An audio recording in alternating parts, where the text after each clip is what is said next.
Welcome to Girl Dad, the podcast, the essential podcast for fathers navigating the complex but rewarding journey of raising daughters. I'm your host, Madeline Anderson, and I'm thrilled to bring you honest conversations with dads and daughters, sharing heartfelt stories, actionable advice, and real daughter perspectives that will help you be the best girl dad you can be. Emma Schultz, welcome to Girl Dad, the podcast. Hi, thank you for having me. Thank you so much for being here. I'm excited to chat with you. I just chatted with your dad, so this will be really fun to hear your perspective on your relationship. Yeah, I'm excited. Would love for you to just kick it off by introducing yourself and maybe what you like to do, where you're from. Okay, well, I'm Emma. I'm from Thousand Oaks, California area. Very pretty. I'm a very outdoorsy person. I love going on hikes. We have a lot of nice outdoors in this area, and that's me. I'm just working and enjoying the outside right now. I love it. Yeah, I just chatted with your dad, as I mentioned, and we did actually talk a lot about your love for the outdoors and how he really enjoyed taking you on camping trips when you were younger and how he hopes that that kind of inspired some of your current love for nature. So, Definitely, he was a leading example in that in that field. oh, I love that. It's so clear also just how much he loves you and cares for you. And it makes me really happy to see when I hear a dad talk about his daughter so highly. And it's also very clear he's just such an intentional person and really does everything with purpose behind it. So Yeah. yeah, it's a great quality. How would you describe your dad? What are your favorite, I would aspects of him?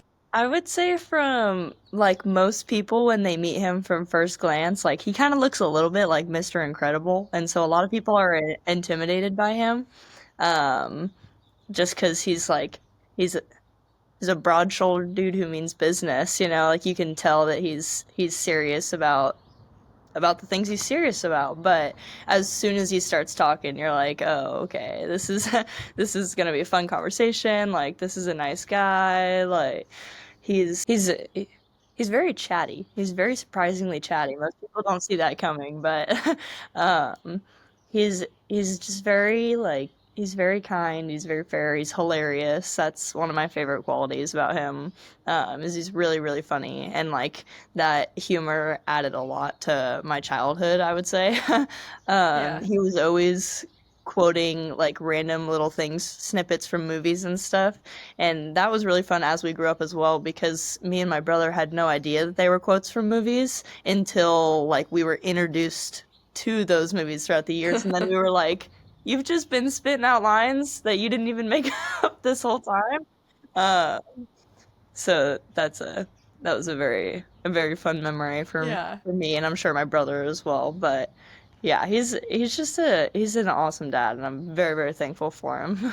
Oh, that's so cute. And I mean, I don't know your dad very well, but from what I do know about him, all of those aspects are very aligned. Like, Yeah.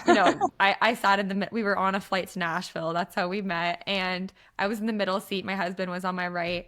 And your dad, chuck out or put out his hand, shook our hands, introduced himself. And I'm a chatty person. So we definitely talked a lot of the flight. And he saw what I was working on and then, started asking me questions about that, started telling me about you. And yeah, I mean, such a nice guy, very smart and wise and informative and just, yeah, very warm and friendly as well. But you're right. The Yeah. the physical description versus his warm personality, it is very Mr. Incredible. I Yeah. love that. Yeah, I'm sure you got a really nice motivational talk on the plane as well. Yeah. Yeah. Yeah. But it reminds me of my dad too. He's definitely like that, and he quotes a lot of movies, and we have kind of like our internal family language that, Yeah. like, I'm trying to think. My sister definitely picked up this from my dad, but she always says like, "Oh, that's hitty," which is like short for hideous. But like our family says that and we know it. And then we were laughing the other day because she said it to one of her friends. She's like, "Oh man, that's hitty." And they're like, "What?" Like, what are you talking about? Yeah. That's a good So one though. yeah, no, I like it. Okay, love that. I love the dynamic between the two of you. So, would love to hear maybe your favorite memory with your dad or one that you'll remember forever.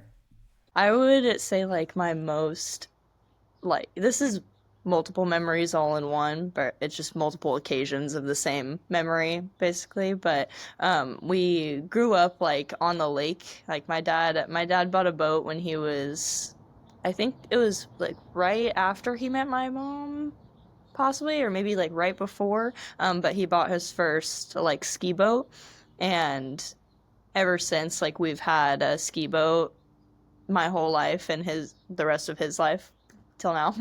um, and that was a huge, huge part of our childhood. Still is a really big part of our family activities. Like every summer, we spend most of our time going up to the lake and just surfing all day and just having a really nice time in the sun together. But learning how to surf and surfing with him, I would say, is my favorite, one of many favorite memories I have.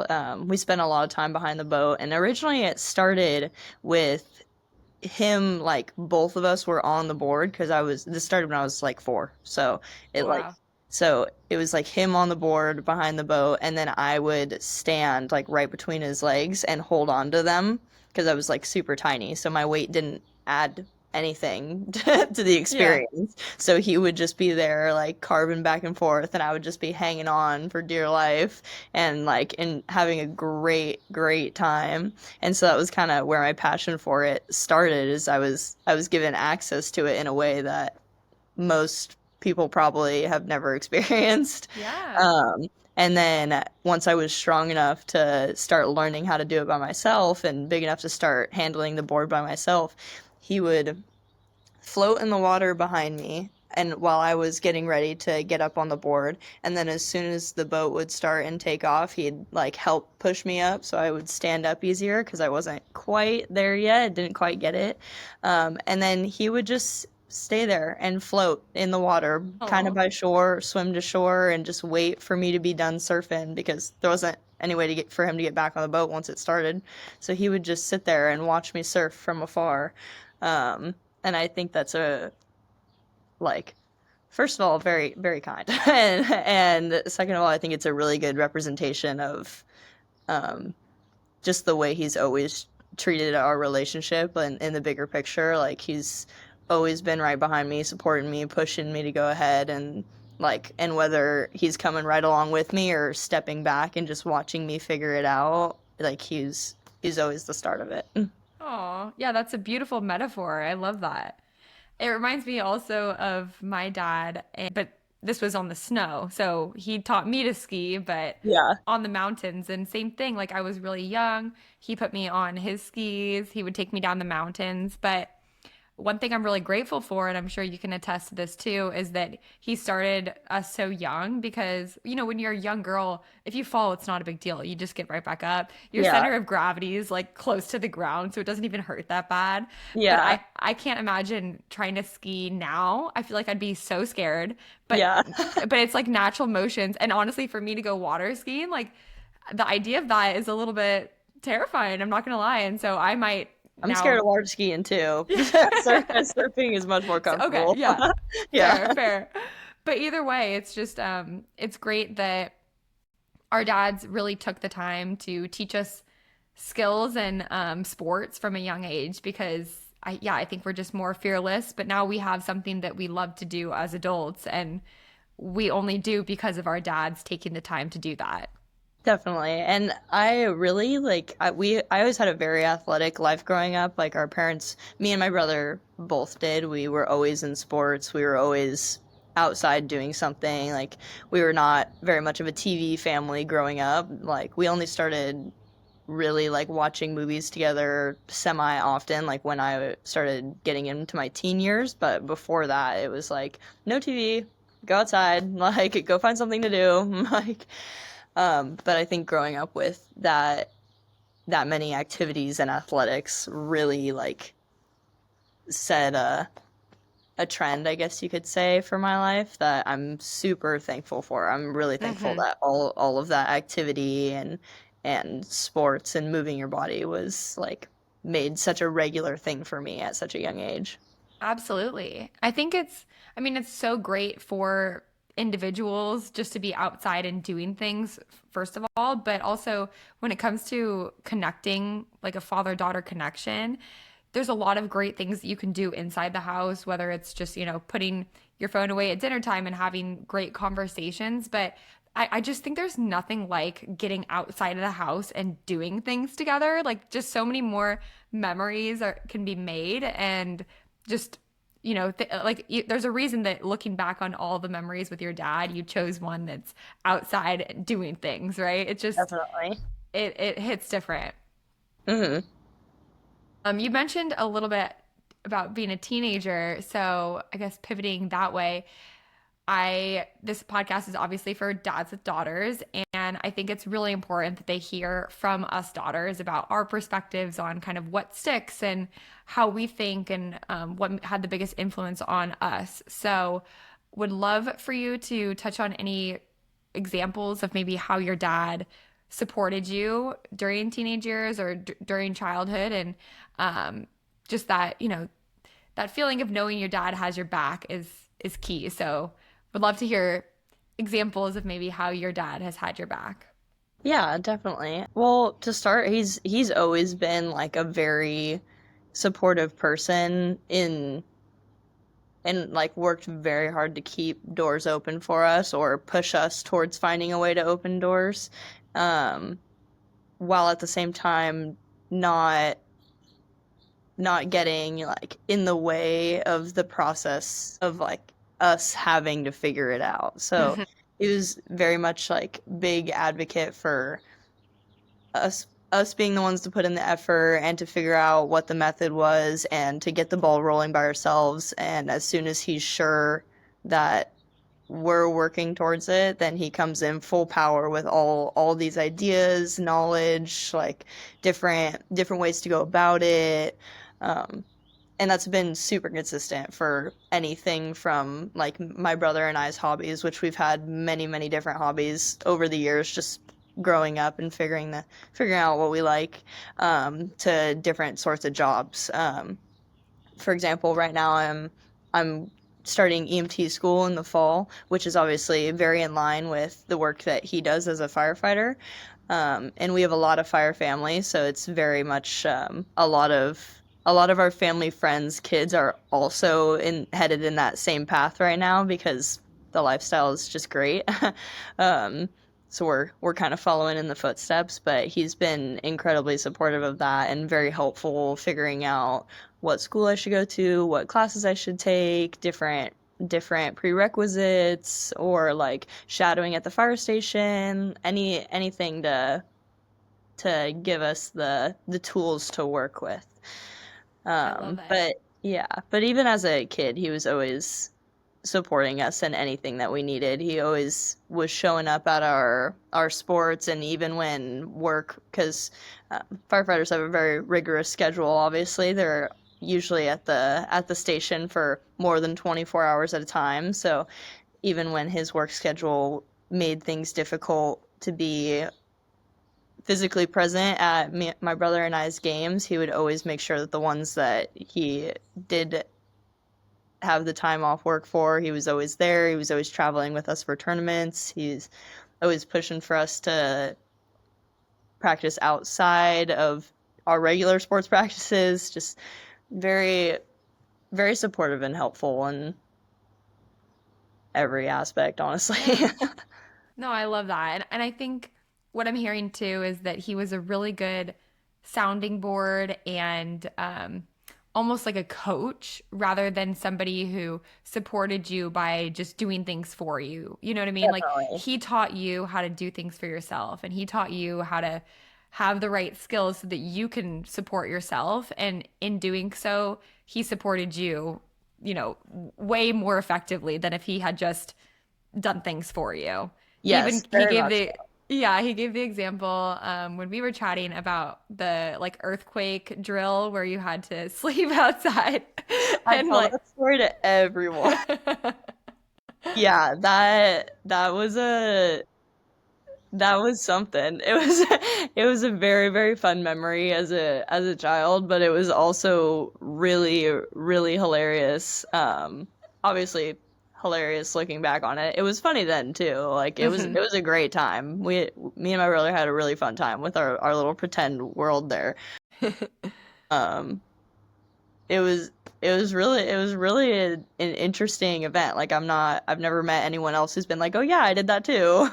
Um, but yeah, fully got home from school and we got the whole rundown about how he was at work and my mom was injured and so me and my brother had to take care of everything and like set up generators and figure out making food, filtering water, like gas and electric lines for the house, like every aspect you could think of, and he was just like secretly like dropping hints to put us in the right direction. But we've been going over stuff like that my whole life, so it was a fun way to like practice everything that we'd learned over the years, and also we got a nice little fake camping trip out of it in the backyard.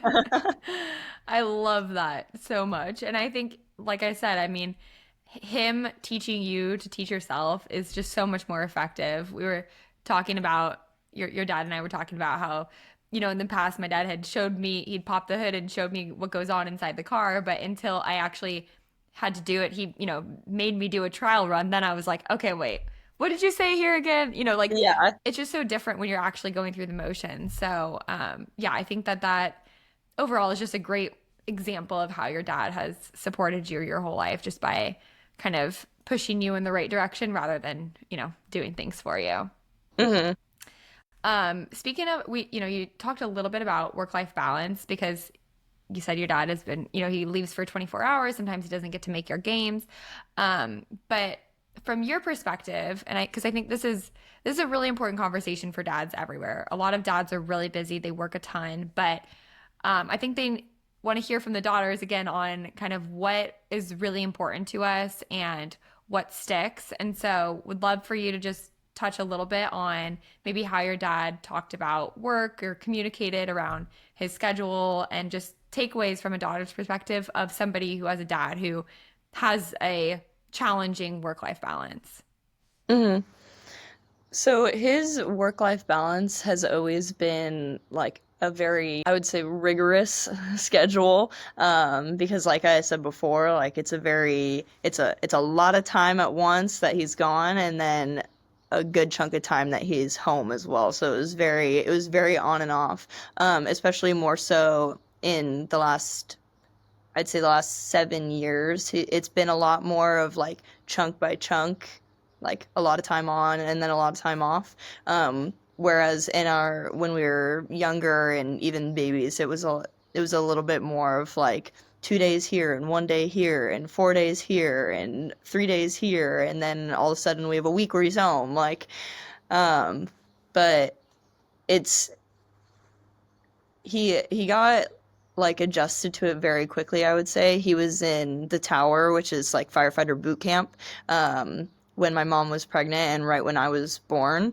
So he was like going through the hardest part of becoming a firefighter, like during a very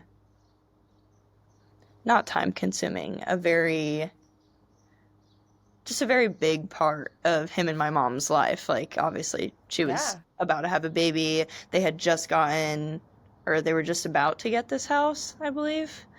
And so it was a very, he had a lot going on. And so he was balancing the most important time in his career as well as one of the most important times in his life.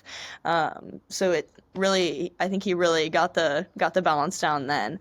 But I remember being super little and it was always so fun when he would come home. Like he'd be gone for like 3 days and we'd get like little FaceTime calls or updates or cool pictures from stuff he was doing, or if there was ever a dog in the fire station. I'm a big animal person, and so if there was ever a fire station dog or anything, he'd always send me pictures, and it'd be really Oh. exciting. But he would come home after being gone for anywhere between a day and a week, and it would always be so exciting for me and my brother. It was like a little ritual, I would even say. Like we'd hear the garage open and him coming in and we'd both like scream and run for him Oh.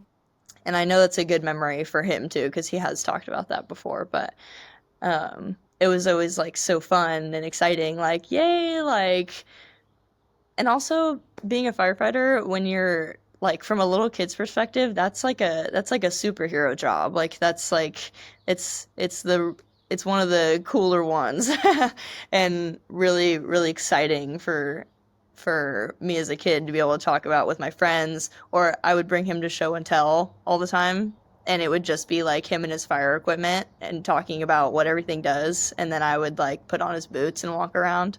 It was just like is it was a little bit of a brag for me, I feel. I really got a lot out of it, his Yeah. work. Um, but yeah, I just we always back to the point, sorry.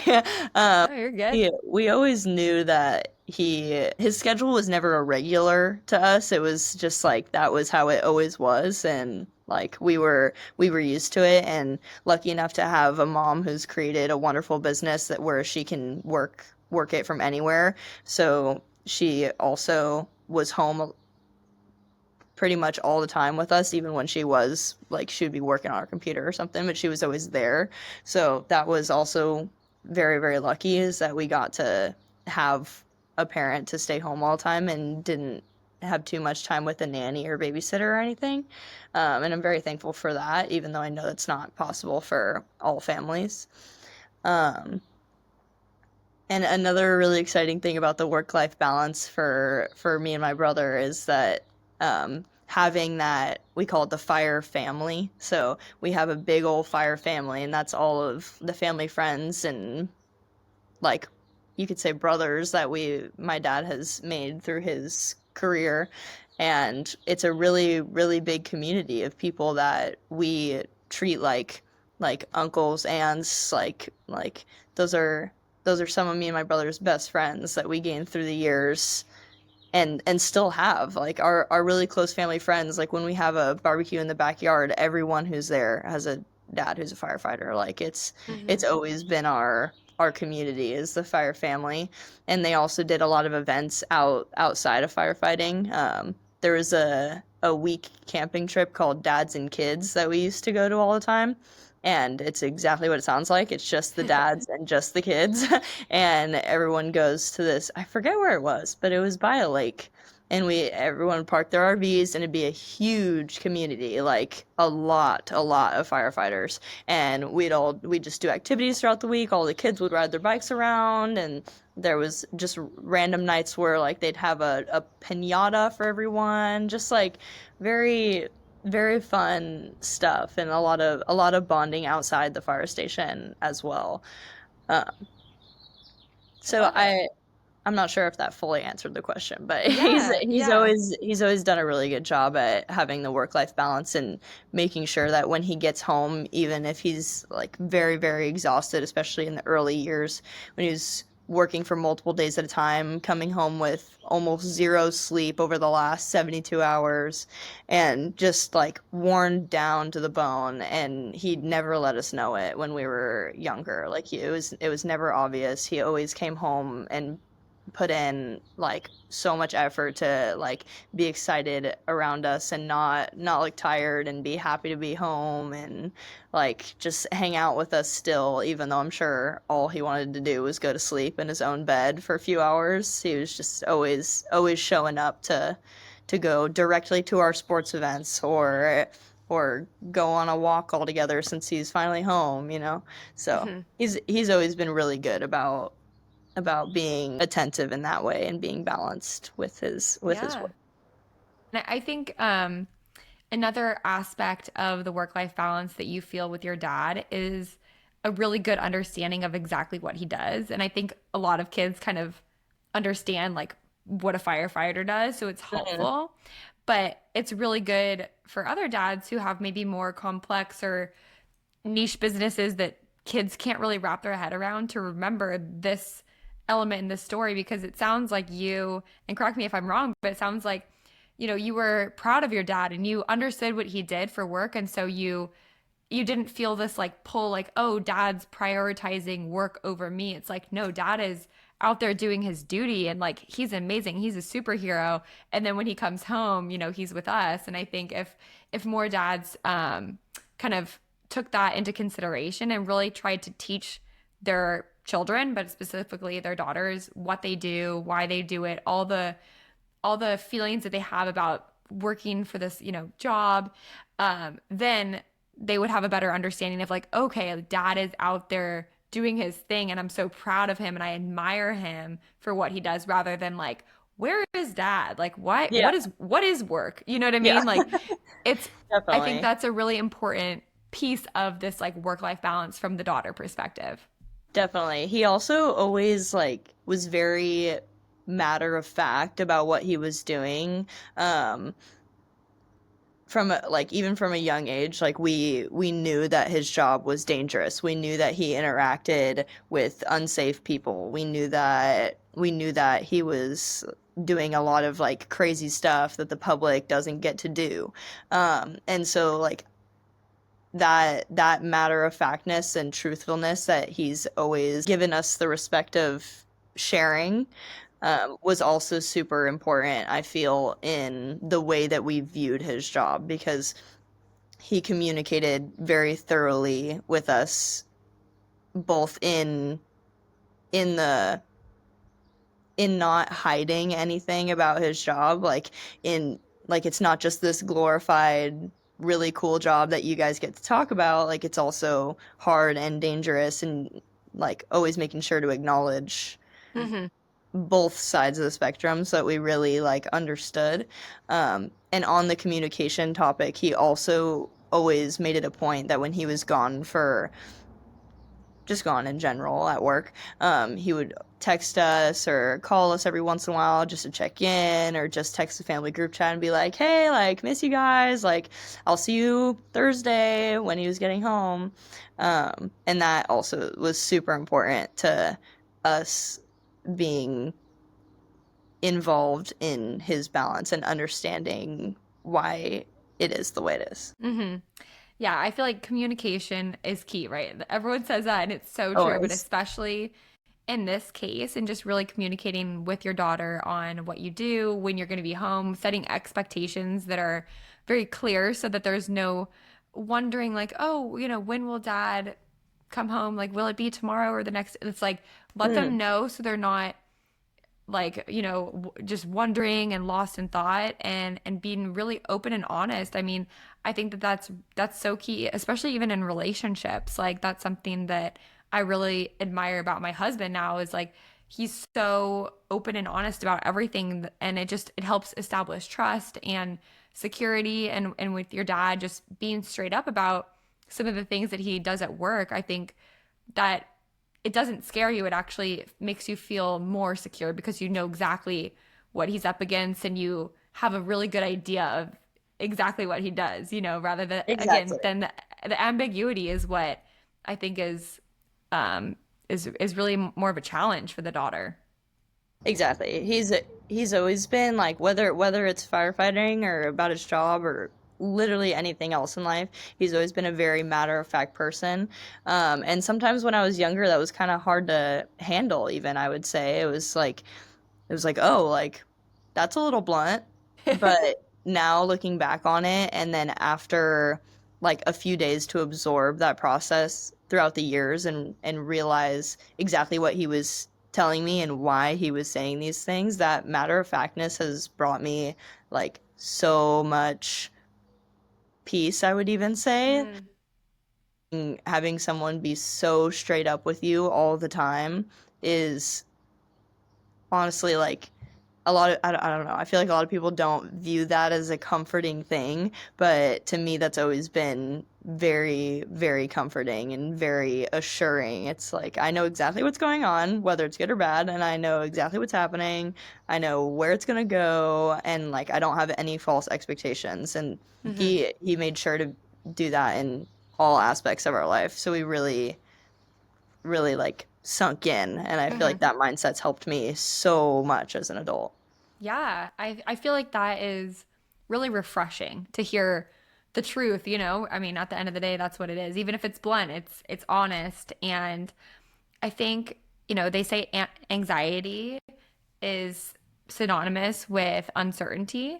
Hmm. And so, you know, this again, like we said, the ambiguity, the lack of clarity can cause anxiety in itself, even if what you're trying to kind of protect is the preventing somebody from being anxious. It's like sometimes the truth is actually what heals that, and whether it's good or bad, just knowing matter of fact, like, okay, this is the way it is, it helps you just feel more at ease, like you said.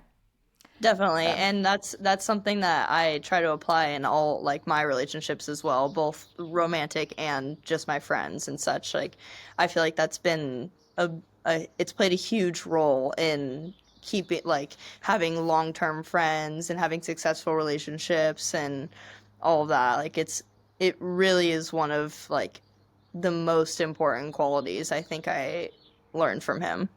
that's amazing. What are some other examples of things that, you know, as you're thinking about growing up into the woman that you are, that your dad has had an influence on you? Okay, so this ties in a lot with the matter of factness mindset. But when we were younger, like we said, I used to go on a lot of hikes. We used to do a lot of like I mean, we still do this stuff, but just in past tense for the sake. Um, we would go on a lot of hikes, do a lot of stuff like that. And one time we were hiking and I was probably like 8 or 9 or something, and we were hiking. It was a long hike. It was a popular hike, and we were hiking. And I drank way too much water, and we can kind of see where this is going. Mm-hmm. Again, I was very young. Drank way too much water, and I just did not want to go pee outside because I was a little girl. Like, why would I? And there was a little bit of an accident, and I was so embarrassed. Like so embarrassed. I felt like it was the most shameful thing because, like, as a child, that's obviously like there's no good culture about accidents like that, Yeah. you know. Um, and so it was super embarrassing for me, and we were walking back to the trailhead to go home because that's the direction we were headed already. It wasn't a change in plans or anything. And we started seeing more and more people the closer we got to the trailhead, and I was mortified. Like I was so embarrassed, and it just kept getting worse and worse. And he saw me like losing my mind over this because again, like just a very embarrassing experience. Like, why wouldn't I be? But he saw me like going crazy from just being so embarrassed about all this. And we like sat down on a rock, like it was a big old slab of rock for this water break. And um and I was like, "Oh, like, can we just leave? Like, please, like, this is so embarrassing. Like, I want to leave, but I don't want to get up because then everyone will see and like everyone's looking at me and this is like obviously every single person here has to be staring at me and laughing at me, right?" And we had a really important conversation that I think about this often. Like like this was a very very big day for me. It was a core foundation piece for my personality and mindset, I would say. Like Mm-hmm. very very important to me. And we had this conversation about how and again with the matter of factness about how like no one really cares. Yeah. Like no one like it's no one around you's first priority to be observing you and seeing oh maybe there's something off, like maybe they're wearing something weird, maybe like she had an accident. No one around us was actually paying any attention. They were in this beautiful nature setting, hiking with probably their families also, and that's what they were there for. And why would I assume that that little moment is revolving around me and everyone cares? And at the time, I did not get what he was saying, and I was like, dude, just help me fix the problem. Like, this doesn't get me a new pair of pants, does it? And I really didn't quite get it at the time, but I thought about it a lot afterwards, and even though I was little, like, it kept coming back to me, and it kept applying to situations, and then throughout the years, it started sinking in, applying to more and more stuff. And I like big and small, like embarrassments, anxiety, just uncertainties in general. Um, and having that concept in my head and that mindset that I'm creating my own embarrassment. Like, sure, maybe what I did like was kind of embarrassing, but what are you embarrassed of? People noticing. How do you know for sure people are noticing? I'm not quite sure how to explain it fully, No. but it's just very much like you're in charge of your embarrassment, you're in charge of your anxiety, and so you telling yourself all these things that are making you embarrassed or anxious is you building up this mountain for you to eventually fall down. And if you're taking control and using that matter of factness to just be like, hey, like, sure, it happened. What are you gonna do about it? Like, what can you change? What can't you change? What's in your control here? So forget about what's not in your control because all you can do is complain about that stuff. There's no fixing it. And let's focus on what is in your control, which is ultimately always your emotions, and use those to work through this situation and like just move past it or ride it out or whatever way helps you continue through it. So I hope that made sense. But it's like been incredibly important, I think, for my whole life. And I've shared that lesson, like the general idea of it with a lot of people who are in my life and they've also I hope and I feel like have benefited from just that confidence and matter of factness that like, hey, like this is what you can do. This is what you have zero control over. So let's move in this direction. Right.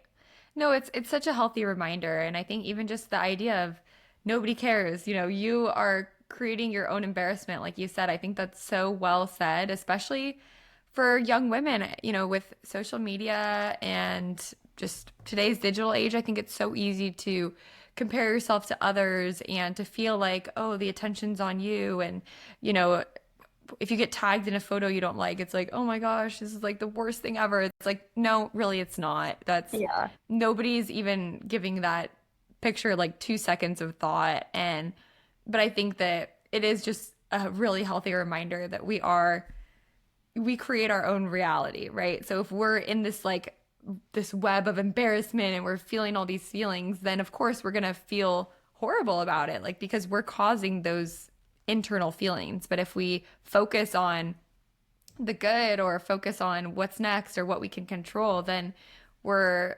aligned with ourselves and we feel good, right? But we really do create our own reality. And yeah, I think that you said that very beautifully.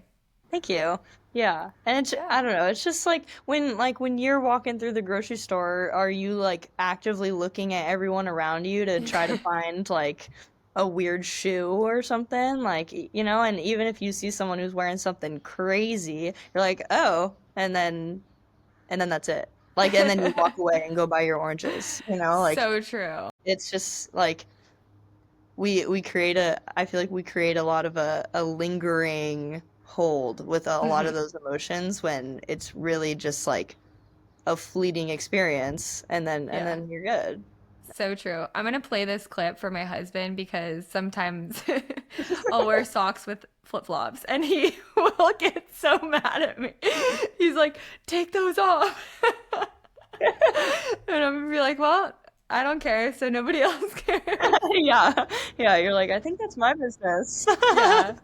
I did it like one time because I was wearing like socks and then I wanted to run outside and get the mail or something, so I put on Yeah. flip-flops and it bothered him so much that it just became like kind of funny. So sometimes I'll just like walk into his office with socks and flip-flops on. He's like, "What are Yeah, you doing?" that's funny. It sounds to me like he owes you a pair of Birkenstocks or something. I think so, Yeah. yeah.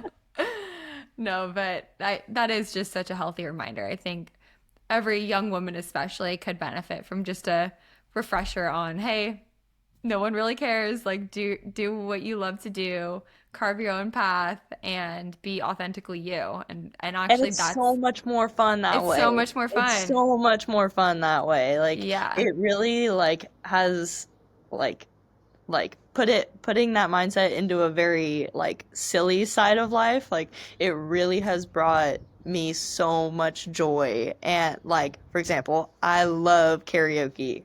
I've recently developed well, it's not recent at all. I got a karaoke machine for Christmas when I was like, but like I've recently redeveloped an obsession with karaoke, and like I do not have a singing voice, but it is just so much fun to just run around and do silly stuff and like not just have that like crushing weight of Hmm. feeling like, oh, like everyone definitely thinks that I'm terrible at this. Like everyone definitely thinks that I should just stop. Like Hmm. no, like why would it exist if someone didn't want you to do it? Like have a good I love time. it.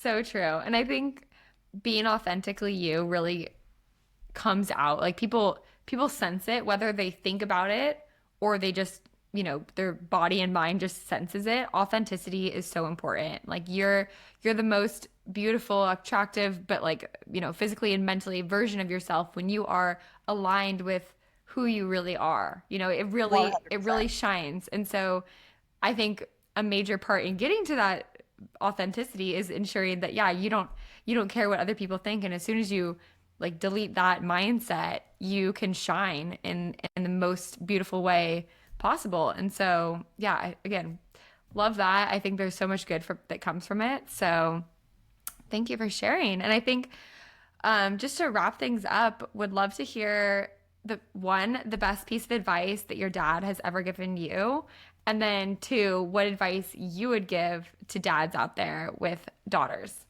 Well, honestly, what we just talked about is probably the best advice that I've received from my dad. Like, again, like we were just saying, it really has applied to every single second of every day of my life. Just that freedom to be confident because you are in control of the directions your mind is heading. Um, is just really it's really important, and it's really awesome. And it's definitely okay to have those feelings. Like it's okay to feel like doubt and embarrassment and anxiety over things, but the important part is just when you're powering through that with the tools that you've learned and moving on to bigger, better, and happier thoughts. Absolutely. It's okay to have the negative ones as long as you're pushing through and applying what you know to get to the positive ones again. Yeah. But I really, that is the best piece of advice I've received ever from anyone. Oh, I love that.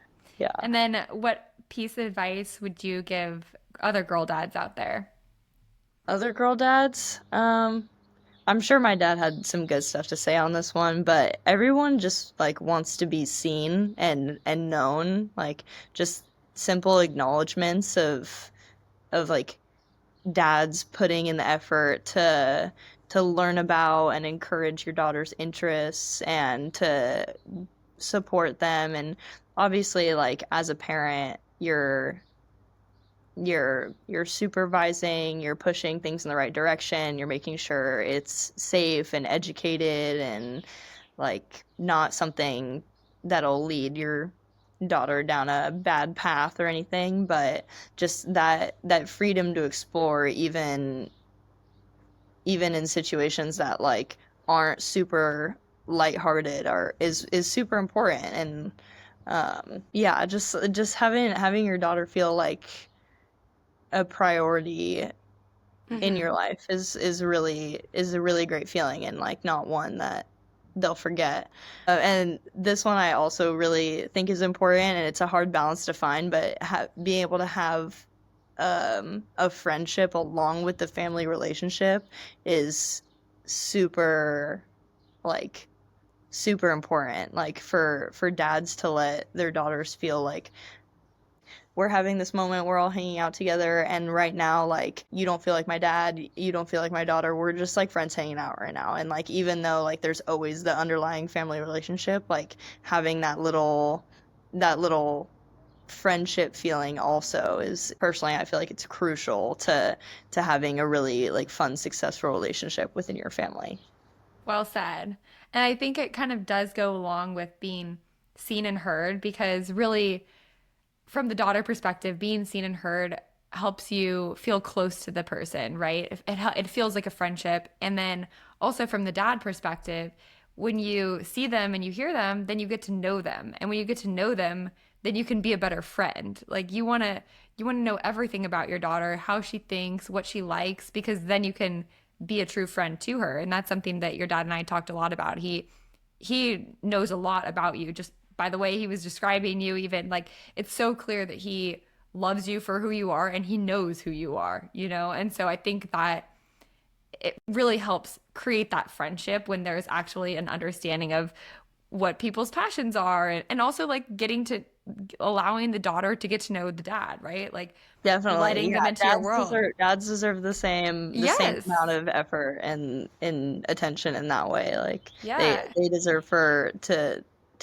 be known by their family as well. Exactly. And that's what makes a friendship a friendship. You're not friends with people who you don't know. Like that's like what a friendship is, right? And so like you Yeah. said, I think the two just go hand in hand, and I think that's great advice for dads out there to remember that that's what daughters want. Like we're of course we want a dad who's there for us and can support us and everything, but at the end of the day, like this should be a beautiful friendship as well, and this should be something that's really fun for both the dad and the daughter, and you achieve that by seeing her, hearing her, showing up for her, but yeah, just being there for her in all those ways. So thank you, Emma. Thank you Yeah, for your thank time you. today. Yeah, this is super fun, and I know that dads out there are going to love hearing a lot of these stories that you've shared and perspectives. It's so important that they hear about all the ways that your dad has influenced you and the things that you think are the most important. So thank you for your time and all your amazing stories. Of course, thank you. This is fun. I'm Of excited to course. see my dad's interviews. I'm sure he's excited to see yours as well. Thank you for tuning in to Girl Dad, the podcast. If you found today's conversation helpful, please subscribe, leave a review, and share it with a fellow girl dad. I read every review and truly take your words to heart. To close out, remember, your intentional moments make lasting legacies. See you next week.